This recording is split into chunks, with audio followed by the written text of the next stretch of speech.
কত সুন্দর লাগছে, আঁকা বাঁকা আঁকা বাঁকা সব রাস্তা। মনে হচ্ছে যেন কিরকম বোঝাই, মানে ফিলটা একটা আলাদা একটা দেখাচ্ছি। এই দেখুন সম্পর্কা, এই দেখুন এটাকে বলে সম্পুকা। আমাদের মুরগি ঢুকেছে দেখি, এই ঘরে 3টে থাকার কথা।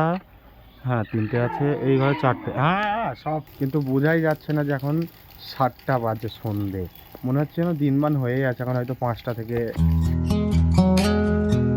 শুভ সকাল, আপনারা কেমন আছেন? আশা করছি ভালো আছেন। আজকে ভিডিওর সাথে থাকবেন, সম্পূর্ণ ভিডিওটা খুব মজাদার একটা ভিডিও হবে বলে আমি গণ্য করছি।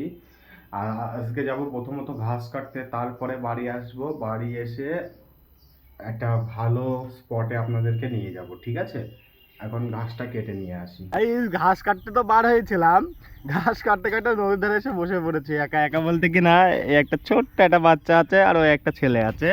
আমি এখানে বসে পড়েছি বাচ্চাদের মাঝখানে, বেশ হাওয়া হচ্ছে, ভালো হালকা একটা হাওয়া হচ্ছে, বেশ ভালো লাগছে। নদীর ধার মানেই সেরা, নদীর ধারের অনুভূতিটা মুখে বলা যাবে না, এটা হলো একটা মেন বিষয়।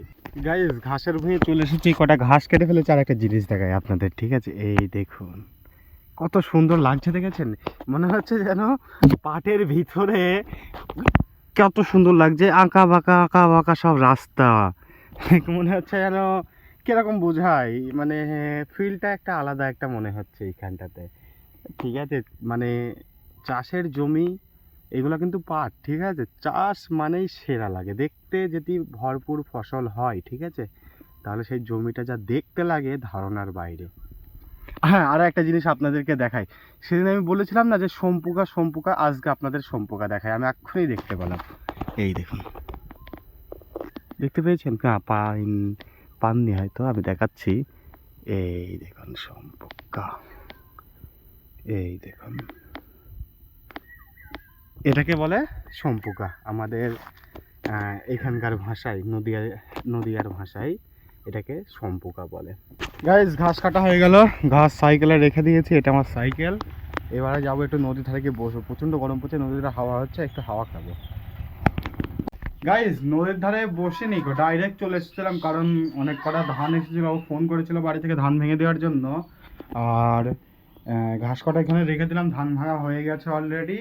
এইবারে ঘাস কটা চুড়াবো মনে করি। গাইস ঘাস চোরানো হয়ে গেল, ঘাস এখানে চুড়িয়ে রেখে দিয়েছি। এইবার গিয়ে কটা ভাত বা কিছু একটা করবো, দেখা যায়। গাইস এখন ঘাসটা চুড়িয়ে একটু ঘুমিয়েছিলাম, তারপরে এখন মা বললো যে কটা ছাগল তুলে দিতে, এখন ছাগলটা তুলে দেবো। এই ওঠগা ওঠগা ওঠগা ওঠগা, ছাগল তোলানো হয়ে গেল, ছাগল ঘরে ঢুকে পড়েছে। এইবারে মুরগি কটা তোলাতে হবে। মুরগি ঢুকেছে দেখি, এই ঘরে 3টে থাকার কথা। হ্যাঁ 3টে আছে, এই ঘরে 4টে। হ্যাঁ সব কটা উঠে পড়েছে মুরগি। এখন গেটগুলো একটু মেরে দিতে হবে।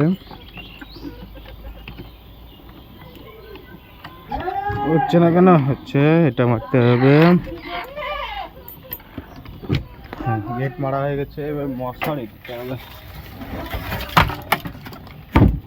মশারির দিক থেকে এটা পড়ে গেল লাঠিটা। আর এই ইটগুলা এইখানটাতে দিতে হবে, যাতে কিছু না খেয়ে নিতে পারে মুরগিগুলো, সাপ পোকামাকড় আজে বাজে জিনিস যেন না খেতে। আর গেটটা, ছাগলের ঘরে গেটটা মারতে ভুলে গেছি, গেটটা মেরে দিই। গেটটা আমরা এই দড়ি দিয়ে, দেখা যাচ্ছে না, এই তো এই দড়ি দিয়ে বাঁধি।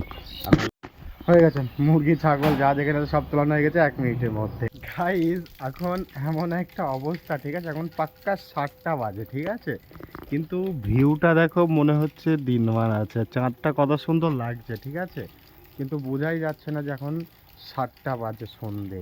মনে হচ্ছে যেন দিনমান হয়েই আছে, এখন হয়তো 5টা থেকে 5:30 এরকম বাজে, কিন্তু এখন 7টা বাজে। গাইস আশা করছি আপনাদের ভিডিওটা ভালো লেগেছে। ভিডিওটা ভালো লাগলে অবশ্যই কমেন্টে জানাবেন, লাইক করতে ভুলবেন না। এই রকমই গ্রামীণ ব্লগ ভিডিও দেখতে আপনারা চ্যানেলটাকে সাবস্ক্রাইব করে যাবেন।